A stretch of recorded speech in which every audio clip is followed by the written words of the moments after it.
Alright, looking at the LoRa board, short for long range. This is the Heltec version 3. And this one's got the larger antenna. Now you've probably seen the ones that come in the little kit with the small integrated antenna that fits in a tiny plastic case. I've got one of those and made a previous video on it. It's a neat little thing for portability, tiny, but it does not have a great transmitting capability. In fact, it's more like, I don't know, 1/10 of a mile, if that. This is much better, and we've got an adapter that goes to an SMA type fitting on that end, and you can hook a better antenna up. So that's what we're going to be working with today. I've got another one of these. This one I haven't flashed and wanted to show what it looks like coming out of the box. So let's get this thing hooked up to power, and it uses USB-C, which is a great thing. That is the new standard for everything these days, from the iPhone 15 upwards, and Android's had it for years, as well as other devices. So glad to see they are using USB-C on this. So as it boots up, you'll notice it says connecting failed, and it eventually just stops on this screen here where it says LoRa mode 0. And there's no firmware on this thing, so it came just like this, as most of them do. So we need to put the firmware on it that comes from Meshtastic to get this up and running. So let's go ahead and do that. Okay, one thing I might have forgot to mention on the previous clip was do not plug this thing in without the antenna attached, or you could damage it. So I do have the antenna attached here. I'm going to hook it up to the laptop. We'll get this thing powered up. Again, that's the USB-C connection. And I've got Chrome opened up on my Mac, and we're going to go over to the web-based tool that Meshtastic has for flashing the firmware onto these things. So if you're looking for the website, it's flasher.meshtastic.org, or you can just Google that. Meshtastic flasher, and you should be able to find it, no problem. So this is the ESP32 based version of the LoRa radio, so we're going to go ahead and select that here. Heltec V3 is what I've got.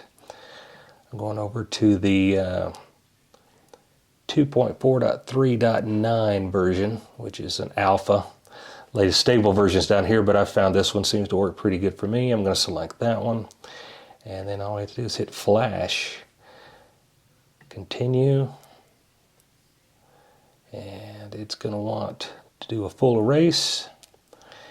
If you've got a questionable connection, pick the slower rate. I'm going to go ahead and pick the faster rate. I know it seems to do okay with that. Erase and flash. Then it's asking me which one of these. I'm going to pick the one that says USB to UART, because I'm going over this USB connection here, and here we go. Let me scroll down so we can see that a little bit better. And it erases what's on there. Then you'll see the progress bar going across.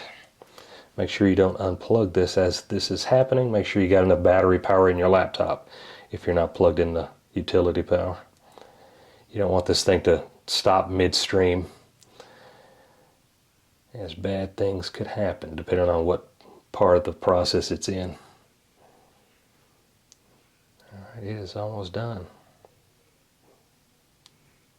And you'll see it says flashing partition 100% complete. So at that point we can close that up, and we're done with the laptop. So it's that easy to get your firmware on there.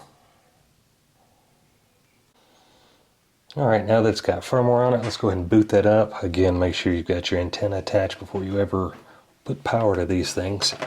Even when you pull it out of the box and you're just testing it to make sure it works, make sure it's got the antenna on it. Alright. I've got it upside down. Let's fix that.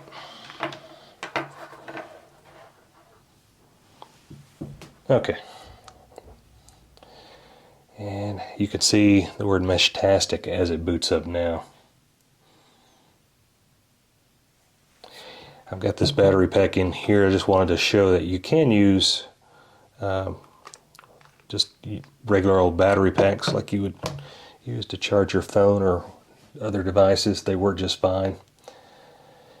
You'll notice as it blinks, it's got a heartbeat LED that blinks to show you it's working.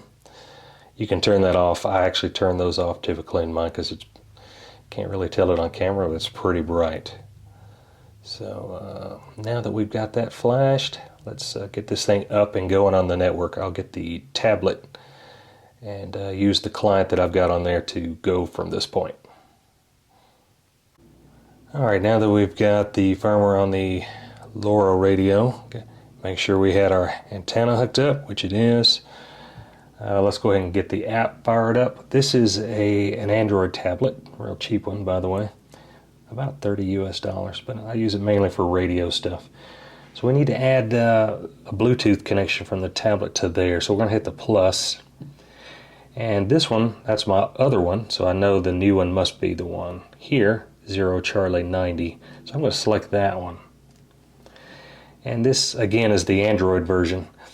And the reason I've got this in frame and not in a window somewhere where it's getting better reception, I wanted you to see this number that pops up. This got me. I'm like, for the longest time I couldn't figure out why it would not pair. I kept hitting the plus, selecting it, nothing would happen. And it didn't say anything that was obvious, but if you pull down, you can see it's asking for a pairing request. And that's where that number comes in. You're going to want to type that number that's in the screen, and I just lost it. I didn't do it quick enough. So let's try that again. So hit plus. There's the number. Swipe down. Pairing request 487. And it's a random number. It comes up different each time. You can set that statically where it's the same number comes up every time and you select your own number. That way if you got it in a window or a hard to reach place, you don't have to try to find it to see what's on the screen. So at this point, you should see the icon change, and it shows we're disconnected up here. And I just didn't give it enough time. I selected it again. It shows now we're connected to the radio, and you even see the 0 Charlie 90 over here. And that is the connection part.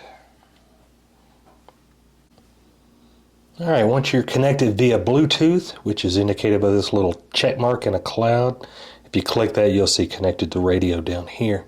Once you're connected to your radio, you need to set it for the first time. So we're using a 915 equivalent antenna. I'm not sure if this antenna is exactly tuned to that, but it was sold for use with this setup. So hopefully it's close. We'll have to check that at some point. I'm going to click these three dots here and go into radio config. Okay, once in radio config, you can see all your options. I'm going to go down to LoRa and several things here. So if you look at the region, you need to set the region you are in. I'm in the US, so I'm going to pull that down, select US, and once in there, you've got the modem preset. The default is long fast, but you've got these other options as well. I would suggest sticking with long and fast until you get more adept at what you're doing with this thing, and if you've got a certain use case that dictates using one of the other ones, that one seems to be the best overall. And once you're done with that and any other settings you want to do, hit send. That sends those changes to the radio itself. You'll notice it's rebooting. And once it comes back up, which is pretty quick, now you should be good to go. So at this point, you can route traffic, you can connect to it, and yeah, it's good to go. So let's go back, hit the back arrow here, back again, and you'll see I'm on the long fast setting. And if we look at it looks like two people there in the icon. You can see other nodes here. So we're actually picking up quite a good bit, even though the antenna's set horizontally here.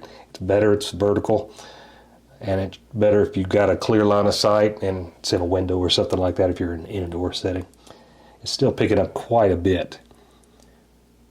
So yep, that's how you get this thing up and running in its most basic form. All right, I have turned on Wi-Fi briefly for this portion of work. I wanted to show the center button, which is the maps, and you can see other nodes that it has picked up and where they are. Kind of shows on the map there. It needed to download the map to show this part, so that's the only reason I've got Wi-Fi turned back on. There is a setting called MQTT, I believe, and that is so you can do relays over the internet. I choose not to use that, and I even set the radio to ignore those messages that come through that and not reroute them. I prefer this as an off-grid communication, and I'd like to be able to see what I'm able to hit with no grid supplement going on in the background, namely the internet in this case. So anyway, just wanted to show that. If you did want to get on and start talking to folks, this last button, it comes default with channel 0. 0 was the standard that everybody gets, so people tend to meet up in there, and you'll see it's 0, and then the long and fast setting for the preset is on, so I'll click on that. Now you're in that chat room. I see one message, I don't know what that is, but let's send out a test message. And you'll see a cloud over here. If you see that cloud, fill in with a check mark, and sometimes it takes a little bit. That means it's acknowledged that something else has received that message, and that potentially has either relayed it on, or maybe that was where you intended it to go in the first place if you're just talking to one person. So yep, that works. That's just a really brief overview. I'm going to do some more videos on this as we go along, but that's you're rough and dirty to get set up and going quickly. All right, till next time.